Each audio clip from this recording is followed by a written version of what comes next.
tu viens de finir une formation, un atelier même plutôt ici à Émergence.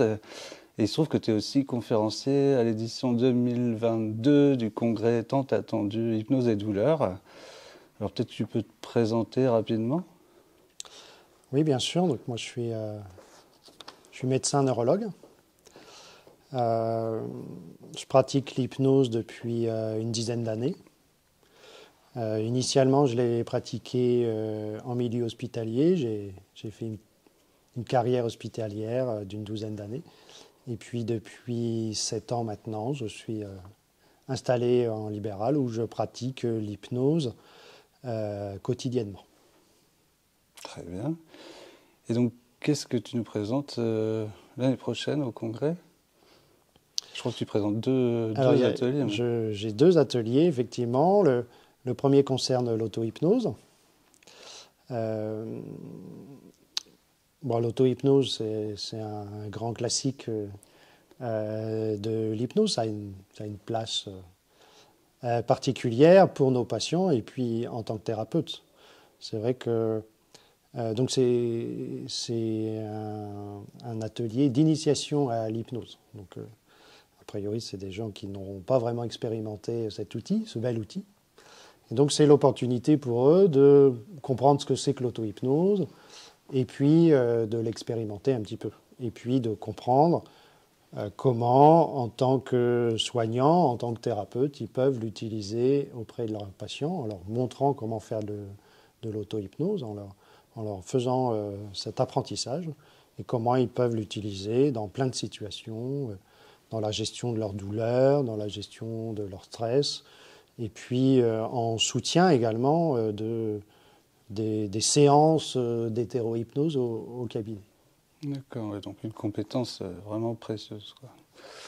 Et ce deuxième atelier alors? Le deuxième atelier est un peu différent. Il a pour thème l'acceptation de soi.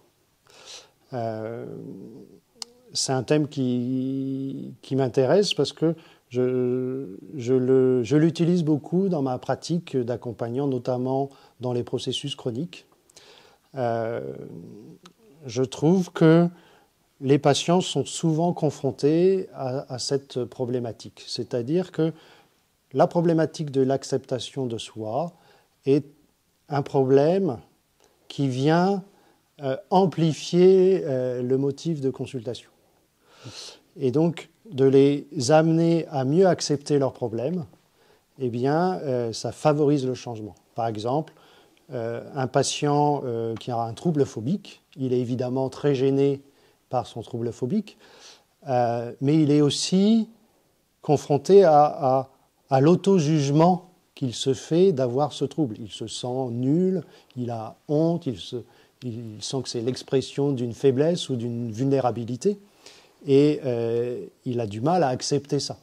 Et ce jugement très fort est un vrai frein au changement. Et donc de travailler sur l'acceptation, parfois c'est un levier puissant de changement. Et vaut mieux, d'une certaine façon, plutôt que travailler directement sur le trouble phobique, les amener à mieux accepter la situation, et c'est le tremplin au changement. Et donc, il y a plein de situations où c'est important. Dans les troubles phobiques, dans tout ce qui est troubles des conduites alimentaires, par exemple, la dimension de non-acceptation de ce que l'on vit est potentiellement très importante. Donc, cet atelier parle de ce paradoxe, de ce frein au changement et comment on peut proposer des expériences pour modifier ça. D'accord. En plus, ça fait écho à des choses qu'on entend beaucoup ici, traiter l'individu et pas le symptôme.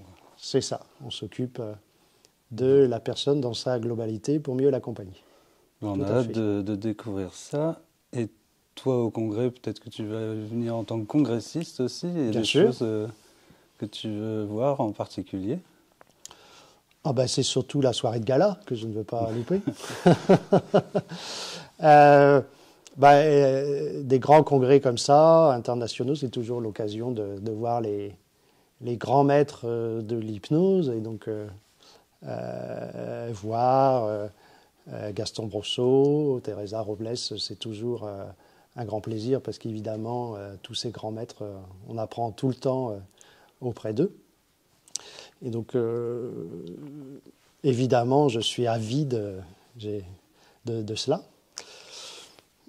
Et puis, je ne sais pas, j'ai envie d'être surpris parce que les congrès sont toujours l'occasion de surprises. Donc, je n'ai pas d'attente spécifique, mais je sais que je vais être surpris et que ça va être un très grand moment pour moi.